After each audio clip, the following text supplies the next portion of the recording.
नमस्कार दोस्तों, कैसे हैं आप सभी। 114th 114वां एपिसोड है आज। और ये 10 जून 1964 10 जून 1964 को आबू पहाड़ पर किया गया प्रवचन है। द टॉपिक इज वृत्तियां। सो प्रभु दूर नहीं, सो प्रभु तू है। जिधर जिधर मन जाता है उससे पहले ही वहां उस मन को जानने वाली ज्ञान शक्ति पहुंच जाती है। वह ज्ञान सर्वव्यापक है। चित्त की अनेक वृत्तियां फैलती हैं। संसार के जितने शब्द पदार्थ हैं वे सब चित्त की वृत्तियां हैं। मैं शुद्ध चेतन एक ही अनंत रूप होकर देखने में आता हूँ। सभी मुझ एक चेतन के ही अंश है।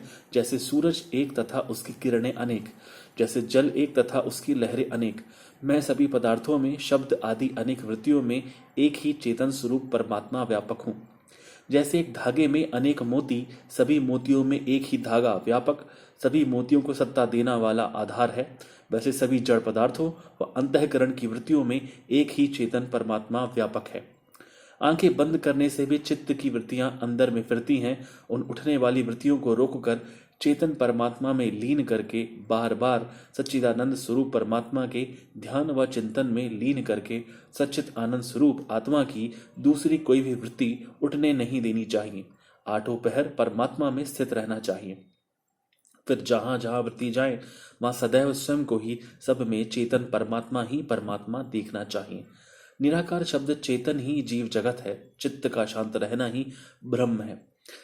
बहुत अच्छी तरह से स्वामी जी ने समझाया है। चित्त के अंदर जो वृत्तियां उठती हैं, for instance the kind of vibrations that are into your mind and thoughts, so the more you are able to control your thoughts, the better it will be for you to focus.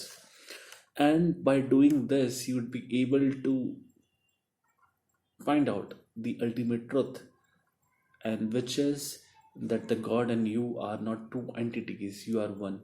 That's what Swamiji mentioned initially, like so prabhu dur nahi, so prabhu tu hai. The God is not far, you are the God. Thanks a lot. Jai Shri Ram.